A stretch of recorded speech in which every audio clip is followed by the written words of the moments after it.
Assalamualaikum warahmatullahi wabarakatuh. Perkenalkan nama saya Liana Karisma dengan NIM J522202091. Di sini saya akan mempresentasikan apa itu siklus jantung, bunyi jantung, hubungan antara curah jantung dan resistansi perifer, pengukuran tekanan darah, dan denyut nadi. Nah, untuk siklus jantung sendiri itu adalah urutan memompa dan mengisi yang terjadi dari awal detak jantung sampai menyelesaikannya. Jantung mengalami dua peristiwa utama selama siklus jantung lengkap, yaitu diastol dan sistol. Selama distol, jantung rileks dan mengisi dengan darah, dan selama sistol, jantung berkontraksi dan memompa darah. Dibutuhkan sekitar 1 detik untuk menyelesaikan seluruh siklus jantung. Nah, untuk bunyi jantungnya itu pertama memiliki frekuensi yang lebih rendah dan waktu yang sedikit lebih lama dibandingkan dengan bunyi jantung kedua. Bunyi jantung kedua memiliki frekuensi nada yang lebih tinggi dan memiliki intensitas yang maksimum daerah aorta. Bunyi jantung. Nah, bunyi jantung itu suara loop atau suara jantung pertama S1 itu muncul akibat dua penyebab, yaitu penutupan katup atrioventrikular atau katup mitral dan tricus spidalis, dan kontraksi otot-otot jantung, sedangkan suara dup atau suara jantung kedua, S2, itu disebabkan dari penutupan katup semilunaris atau katup aorta dan pulmonal. Nah, untuk suara jantung ketiga sendiri, itu pada orang-orang muda yang sehat kadang-kadang dapat didengarkan suara jantung tiga, yaitu terjadi 1/3 permulaan diastol. Ini sesuai dengan saat pengisian cepat ventrikel, dan suara tersebut disebabkan karena getaran yang pada waktu darah masuk. Nah, suara jantung 1 dan 2 itu melemah ketika terjadi pada apa?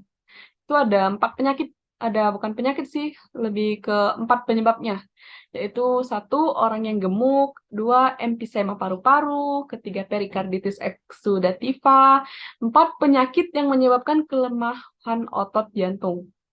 Nah, untuk tekanan darah itu dibagi menjadi dua kan, yang tadi sistol sama diastol. Hal yang mempengaruhi tekanan darah juga ada dua, yaitu mempengaruhi yang berasal dari jantung itu sendiri atau pengaruh dari luar jantung. Untuk pemeriksaannya sendiri, itu pemeriksaan tekanan daerah secara direct atau terbuka. Itu ada dua, pemeriksaan jantung itu ada dua. Sorry, pemeriksaan tekanan darah itu jadi dua. Itu secara direct atau indirect. Direct itu terbuka. Untuk yang terbuka ini atau yang direct jarang dikerjakan oleh karena kurang praktis dan sukar, yaitu dengan membuka arteri dan memasukkan ke dalam arteri menuju jantung dan perifer, sedang kaki yang lain dihubungkan dengan manometer.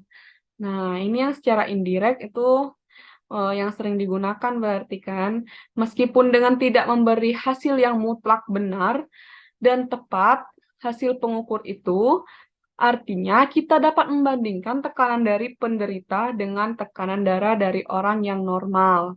Nah, secara indirect sendiri itu bisa melakukan dengan dua cara, yaitu palpatoir dan cara auskultoir. Nah, untuk hubungan tekanan darah dan curah jantung dan resistensi perifer, itu tekanan darah menggambarkan hubungan antara curah jantung, tahanan vaskuler perifer, volume darah, viskositas darah, dan elastisitas arteri. Nah, curah jantung adalah volume darah yang dipompakan jantung atau volume sekuncup selama 1 menit. Tekanan darah bergantung pada curah jantung. Curah jantung meningkat karena adanya peningkatan frekuensi denyut jantung atau volume darah. Perubahan frekuensi jantung terjadi lebih cepat dibandingkan perubahan kontraksitas otot jantung atau volume darah. Peningkatan frekuensi jantung yang cepat akan menurunkan waktu pengisian jantung. Akibatnya, terjadi penurunan tekanan darah. Tekanan pengisian sirkulasi adalah salah satu faktor utama yang menentukan kecepatan aliran darah dari percabangan vaskular ke dalam atrium kanan, yang sebaliknya menentukan curah jantung. Nah, untuk pengukuran tekanan darah, tekanan dan denyut nadi darah itu ada cara kerjanya. Untuk denyut nadi sendiri itu pemeriksa berdiri di sebelah kanan probandus. Nah, tangan probandus kita pegang dengan tangan kiri kita cari radialis probandusnya, dan kita letakkan jari telunjuk atau jari tengah manis. Nah, radialis sendiri tuh dibagi menjadi dua. Kalau untuk yang di telapak tangan ini radialis radialis brachialis di sini. Di sini kalau tidak salah itu eh, radialis hmm, lupa saya. Dan kita letakkan jari telunjuk, jari tengah, dan jari manis. Sedangkan ibu jari memegang bagian dorsal pergelangan tangan pada sisi ulna.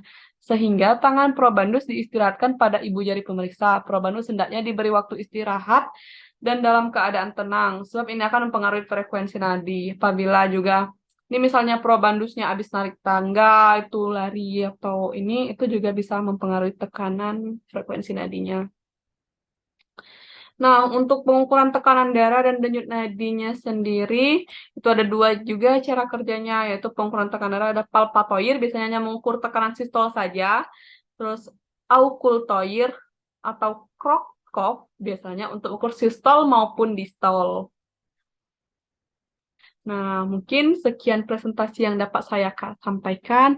Sekian dan terima kasih. Kurang lebihnya saya mohon maaf. Wassalamualaikum warahmatullahi wabarakatuh.